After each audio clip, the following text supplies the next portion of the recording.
Hit me. From Studio A in Arcata, behind the redwood curtain, it's time for... Succotash. Yes, Succotash, the comedy soundcast featuring snippets from comedy. Soundcasts. And also interviews with comedians, comedian soundcasters, and other showbiz folk. And now, here's this episode's host from up the coast, the man who puts the X in Xbox and the tie on antisocial, comedy soundcaster, Tyson Saner. Saner. Insaner.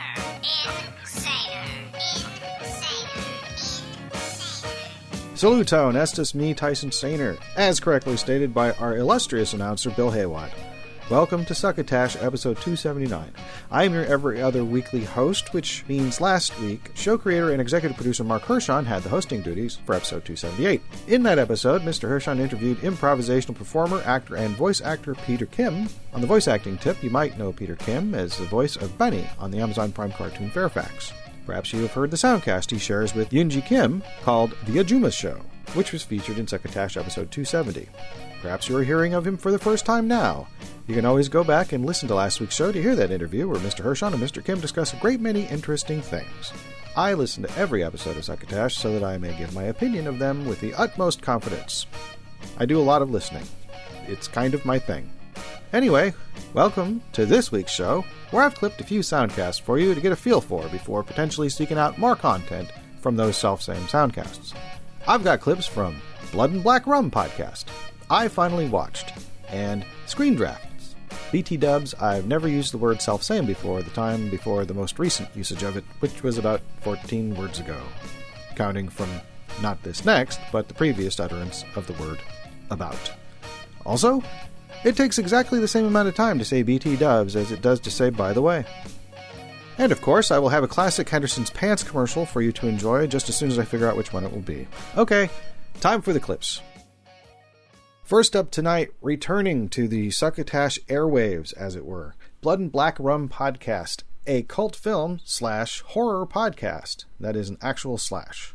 What's the one that's leaning forward from the top? Is that right slash? Is that forward? When it's got that... Anyway, it's from the Ace Podcast Network, and they are now in year 6. Its description says, 2 dudes, brews, and a film. Horror, action, and other cult movies.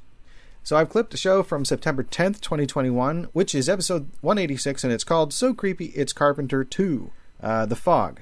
So, as the episode description says, continuing our Halloween season spent with John Carpenter's filmography, we turn to the moody mistiness of 1980's The Fog, one of Carpenter's better films, and yet still falling somewhere in the middle of his best output.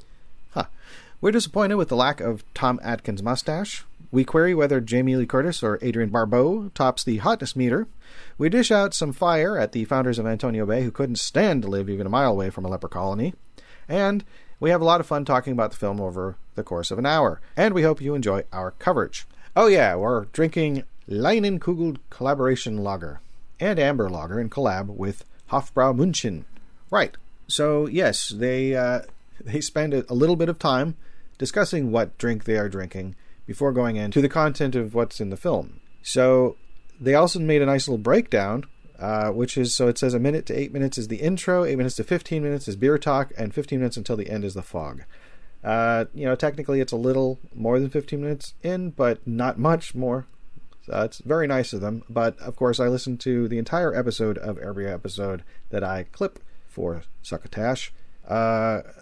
It just helps me find a context sometimes. So anyway, a little unasked for peek behind the curtain. Roll a clip. I guess I probably should have gone into this before, but The Fog is a story about a coastal town that's being plagued, obviously, by the fog. And the Antonio Bay. Yeah, I love that name, Antonio Bay. I'm not really sure where that came from, but it's a very interesting name for a town, a coastal town. Should just be called Antonio Banderas. Yeah, Antonio Banderas. Oh, the Antonio Banderas, California. You don't know it, but in 10 years, he's going to be a big star. So The Fog is about Antonio Bay. The fog is creeping in. There's a big fog bank. And guess what? Adrienne Barbeau is our our main narrator, a Stevie, who is a lighthouse keeper slash radio host from the lighthouse who loves to give nightly, like every 6 minutes, weather reports. Like, did you notice that at the beginning of the movie?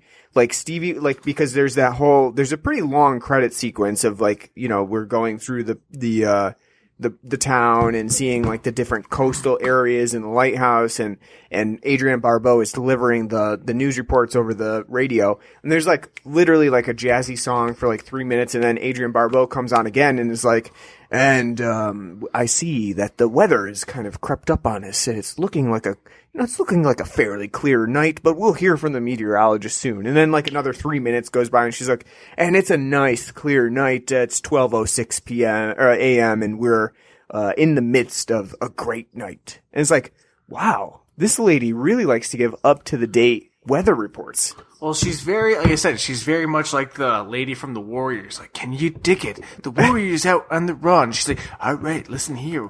All you sailors out there going out into the night to drink some Budweiser, we have some smooth jazz for you on 1340 Antonio Bay's favorite station.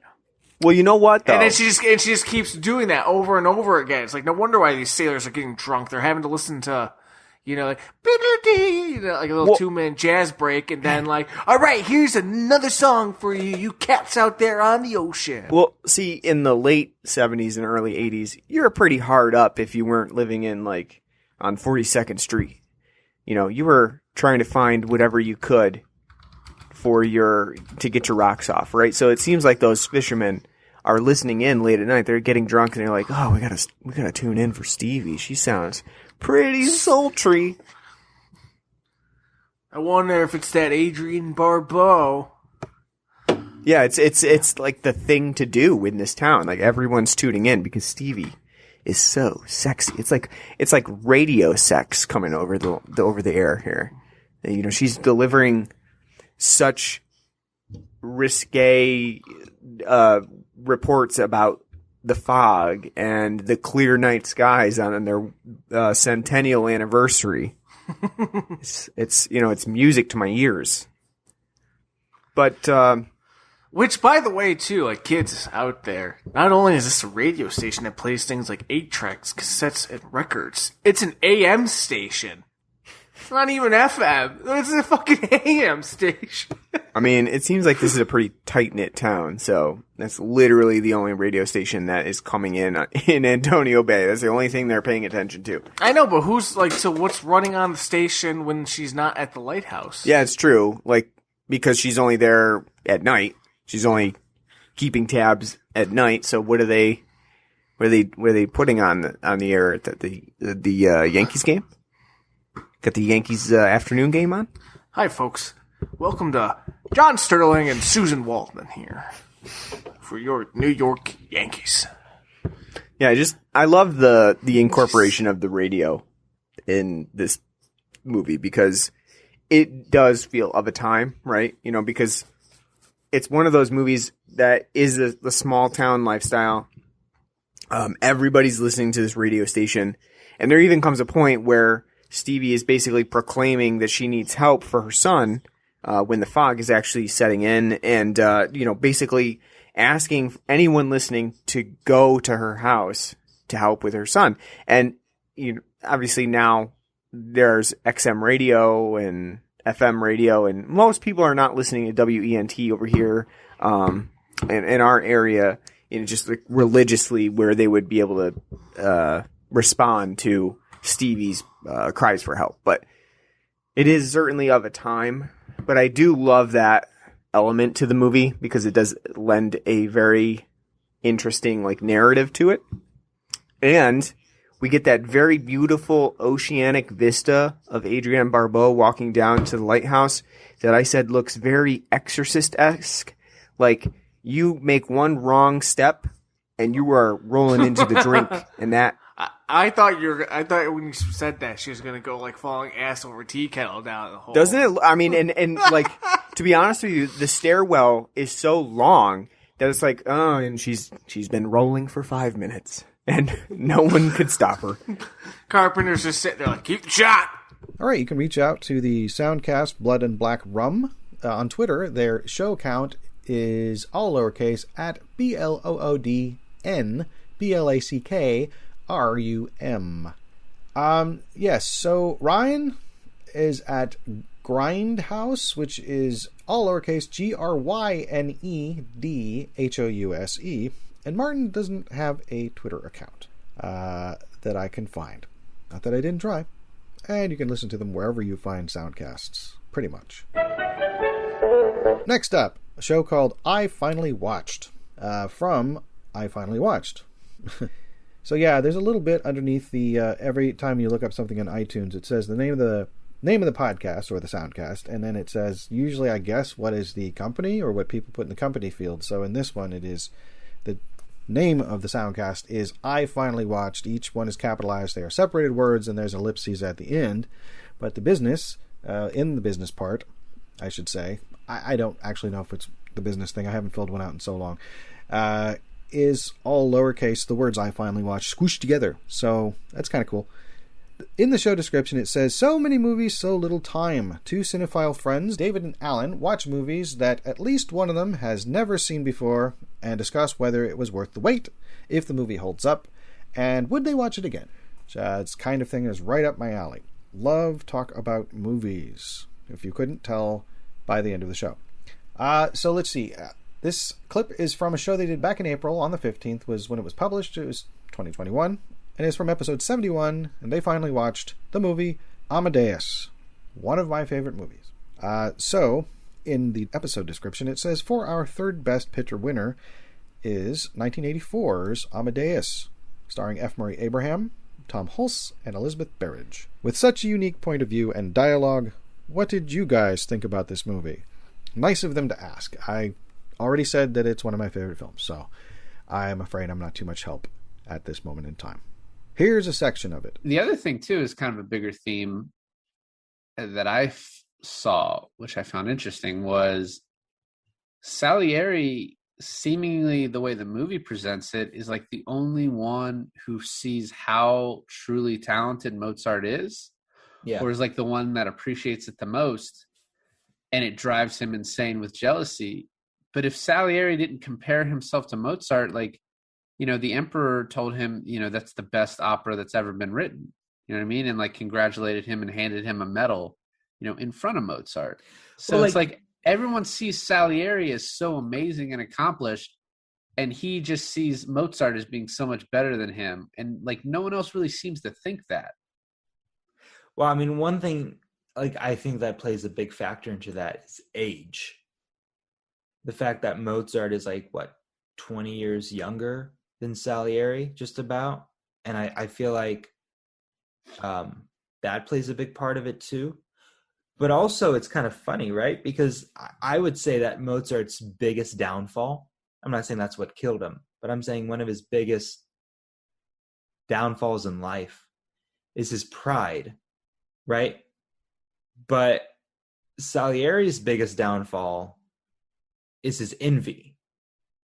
And I think the kind of the play between pride and envy between these two characters really works in such a way that it's like, I don't know. At the end of it, they work together, but also they're still opposed. Like, I love it too because we're in Salieri's mind the entire movie, and it's like, okay, we know no matter what he says to Mozart, in the back of his mind, his other like agenda is to be against him, is to, you know, be his downfall, to push him to the edge. But then when they're actually speaking, Mozart is like, actually, I think you're really talented and I really like you a lot. And then Salieri's like, actually, I think you're really talented and I really like you a lot. But then in the, you know, behind the scenes, there's like, Salieri's like, I'm going to destroy you. But then Mozart keeps being like, no, actually, I really genuinely like you and respect you. Just like crazy to me. Right. I like the scene where first it's like the scene where the emperor is discussing whether to, you know, to keep Mozart, and Salieri kind of convinces him by saying like, well, it'll really piss the archbishop off, and the emperor's like, oh yeah, that is enough for me to do it. And then the introduction of Mozart, as they tell him to walk in, but they tell the guy bringing him in, like, walk slowly so I can practice this. And like the Mozart trying to like walk around the guy and get him to speed up, is really funny to me. And then, as you said, like the song that Salieri wrote, and then the way Mozart just sort of like dunked on him by like doing it better, just hearing it, is pretty great. Yeah. I mean, but also, did you get annoyed, or like, I don't know, it's not annoyance, it's something else, when Salieri is teaching people to like sing and play piano, and they're just like, they have no talent in it whatsoever. Like the emperor, right? He's just like, he's really awful, but I don't know, it's just like, they're like, he's in the position of the most power, so his judgment is the most important. But when you have someone with like zero talent judging people, like Mozart and Salieri with like tremendous talent, does it piss you off? Like, to be like, it's okay, or I'm gonna put you at this post even though you don't really deserve it. It's like, dude, this is freaking Mozart. No, I think obviously it frustrates Mozart in the movie. I like the scene where he's telling them, he's like, oh, I want to do the opera in German, because they had been discussing it. No opera had been done in German according to the movie. He's like, yeah, I want to do a German opera about Turkish whores. And they're all just like, what? I'd watch it. It's still, at the end of the day, it's opera though. Yeah, exactly. It's beautiful. It's prestige. And then, you get the scene where he's, training the lady and Katerina, and she's like, oh, can you introduce me to Mozart? He's like, you don't want to do that play. It's about a Turkish harem. She's like, oh. And then the cut to her in it. Actually, right before that, I wanted to talk to this part about that, is where he's convincing her not to do it, or just, she's like, oh, I'd love to meet him. You're so lucky you got to meet him. And then he goes, well, I don't know if you want to meet him, because, I mean, I'm just saying, like, looks don't always match the talent. And he's like flirting with her, like, oh, you're beautiful and you're talented, and that's not for everyone. Because the guy, Amadeus Mozart's kind of goofy looking, right? He's a goofy looking motherfucker. And she's like, oh, it's not really looks that are attractive to me. It's talent. And so on that basis, right, because we know Salieri at that point has a huge crush on her. So this is like giving him hope in a way. Like, he's not the best looking guy either. He's quite a bit older than her and whatever, but he's extremely talented.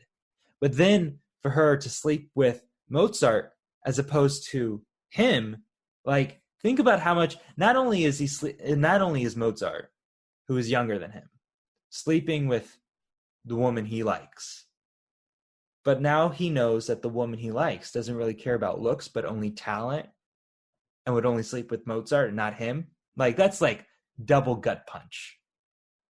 No, yeah, absolutely. Okay, so you can reach out to the show at Finally Watched, all lowercase, FINALLYWATCHED. Alan Grange is on Twitter at showrunner_TV. That is capital SHOWRUNNER _T V. David does not appear to have a Twitter account, but I'm sure that if you tweet at that one Twitter account, you are at least likely to, you are most likely for them to see it, I suppose.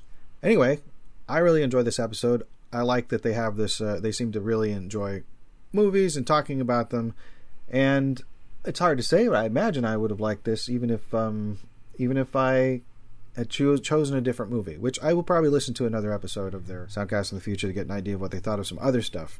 Hello, friends. Bill Haywatt here to tell you that sometimes it's not your pants, but what's in your pants that's important. And when the contents of your trousers is a pair of Henderson's bivouac briefs, your privates couldn't be in better hands. pants. Henderson's Pants is, of course, world-renowned for their pants and trousers. But we believe in building lower body garments from your bottom on up, which means it's high time that we get into the underwear game as well. And what better way to announce to the world that we're ready to get into your pants than with Henderson's Bivouac Briefs?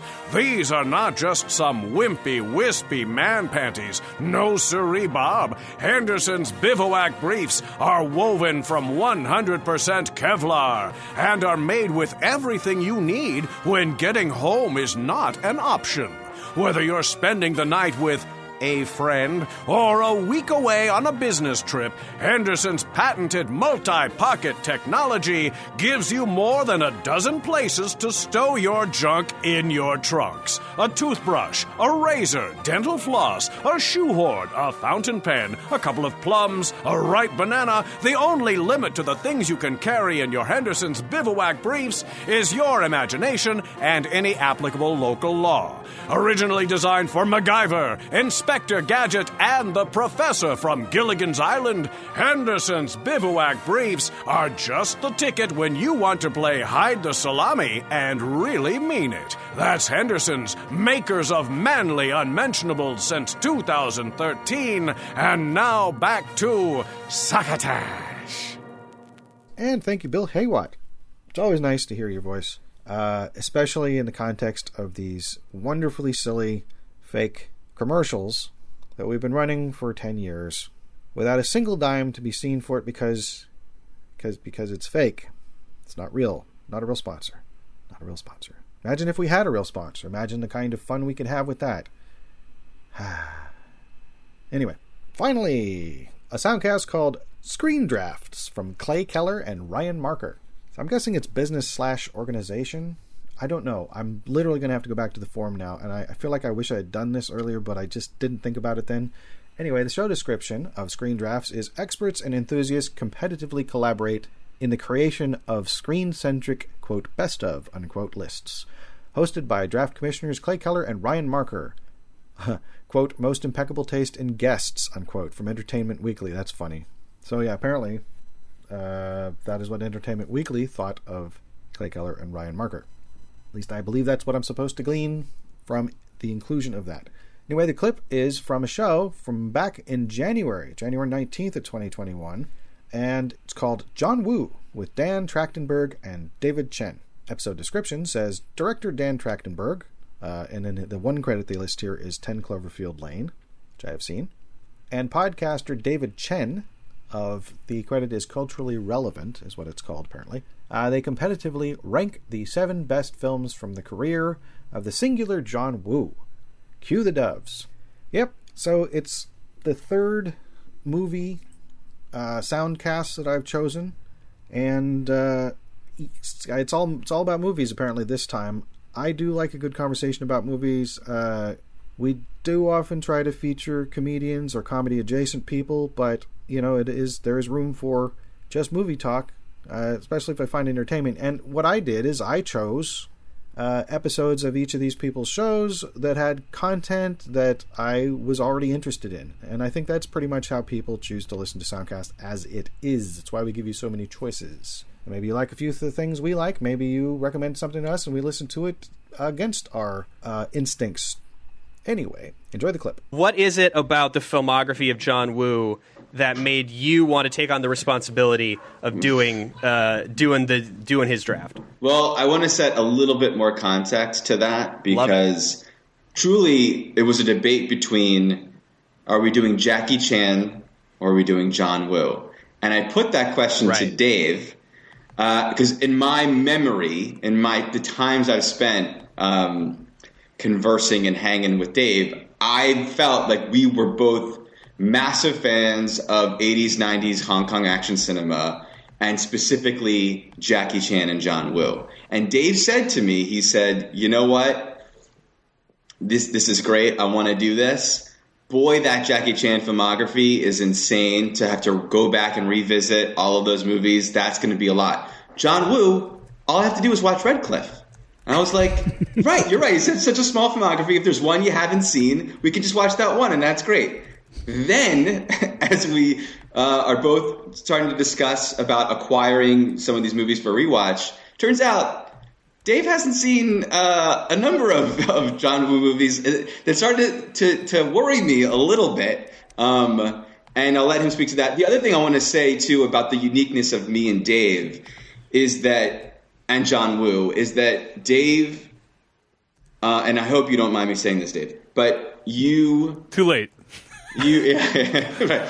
But Dave, I think, has very peculiar tastes that don't always go with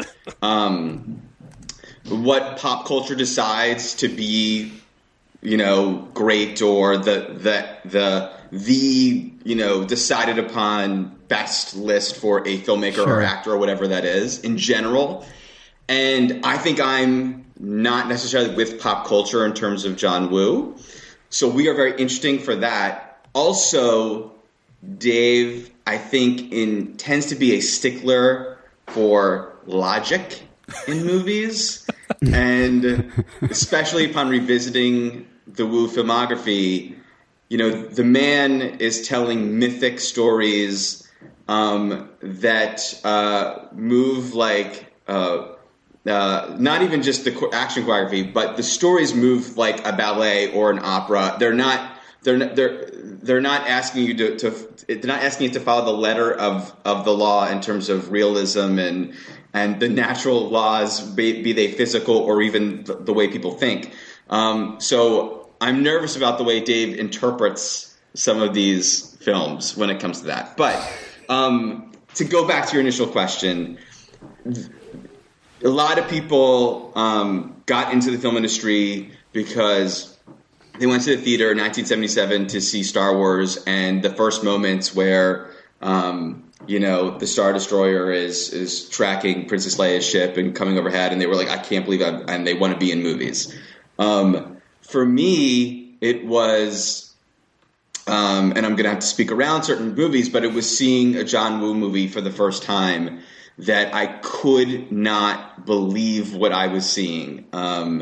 And I really understood what an auteur was Ben in that Affleck moment. Running around. It was Paycheck that really did it. Seeing Nicolas Cage in War. No, I'm just So yeah, I mean, he's just massively influential in my career, and it was a treat to go back and revisit these movies with the eyes I have now and the mindset I have now, having made movies and stuff. So, but yeah, he's a very special filmmaker to me. Going back with a fresh perspective after gaining inspiration from this man to become a filmmaker, that is where Dan's coming from. David, Dan said a whole lot of things about you in his opening. Do you agree with this characterization of how you're coming into this draft? I think technically the technical term of what Dan just did is put me on blast just now. So first of all, Dan, how dare you call me out on this podcast? My first appearance here. Thanks, Dan, for introducing me in such a ignominious way. But okay, so here's what I'm going to say. According to IMDb, Jackie Chan has like 141 actor credits. So I'm like, okay, probably not going to be able to do a comprehensive view of that. And John Woo, in my mind, I'm like, oh yeah, I watched a ton of John Woo when I was young. But then, but basically what I had said to Dan, I said like, hey, Dan, I'm going to commit to like, watching or rewatching like 3 to 4 John Woo movies in advance for the Screen Drafts episode. I started watching the John Woo movies, and I'm just like, I'm reminded this guy is one of the reasons I fell in love with cinema in the first place. And so I ended up watching probably like 10, I planned to watch like 3 to 4, but I ended up watching like 10 movies this week, some of them for the first time, just to come correct for the podcast. You know what I'm saying? Just to show up in a good way, just so I'd have a retort for what I knew would be a rather, coming out guns blazing from the Dan Trachtenberg here. Two guns blazing. Two guns blazing in both hands. And so Yes, John Woo, hugely influential filmmaker, not only for the film industry, but for me personally. And rewatching these movies, I'm like, yeah, this is why I fell in love with movies. This is why I spend a lot of time talking with movies, is because of people like John Woo. He was a huge influence on me, and so it was a delight. It was a joy to go back and revisit a lot of these movies, and for some of these movies to visit for the first time. So that's a little bit about my take on it. All right, so you can reach the show on Twitter at capital SCREEN, capital DRAFTS, that is Screen Drafts. Dan Trachtenberg can be reached at DannyTRS on Twitter, that is capital DANNY, capital T, capital R, capital S. David Chen can be reached on Twitter at all lowercase Dave Chensky, that is DAVECHENSKY.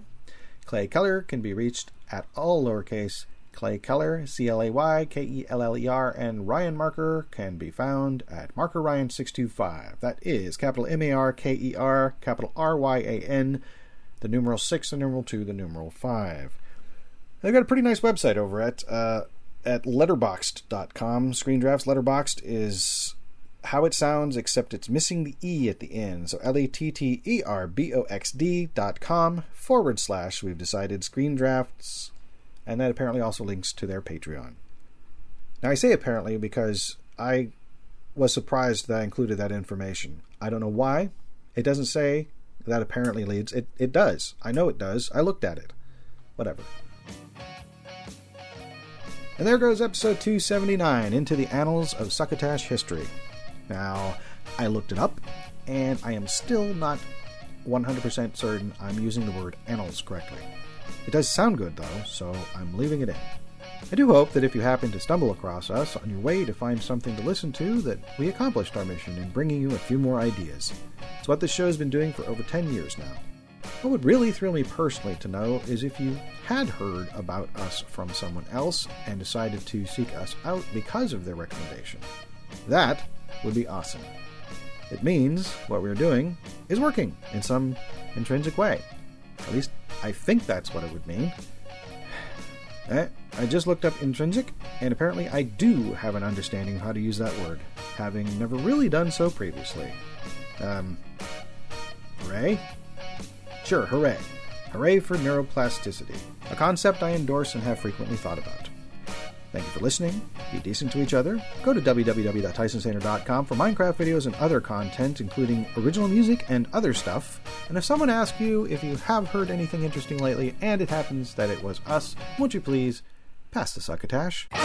You've been listening to Succotash, the comedy soundcast, with your host, Tyson Saner. Brought to you by Henderson's Pants and... Imagine your company's name right here. Rate us and review us at Apple and Google Podcasts. Find us on the web at succotashshow.com, on Spotify, on Stitcher, on iHeartRadio, on YouTube, On SoundCloud. and wherever fine soundcasts are streamed and or downloaded. Follow us on Twitter and Instagram at Succotash Show. Like us on Facebook. Email us at tyson@succotashshow.com or call into the Succotash Skype line at our toll call number 818-921-7212. That number again is 818-921-7212. You can also upload clips from your favorite comedy soundcasts directly to us using our direct upload link at hightail.com/u/Succotash. Succotash is produced and engineered by Joe Paulino through the auspices of Studio P Sausalito, the home of the hit. Our hosts are Mark Hershon and Tyson Saner. Our musical director is Scott Carvey. Our booth assistant is Kenny Durges. Succotash is executive produced by Mark Hershon. Until next time, I'm your loyal booth announcer, Bill Haywatt, reminding you to please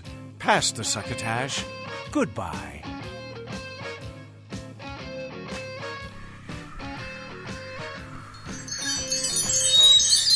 This has been a Succotash Patch production.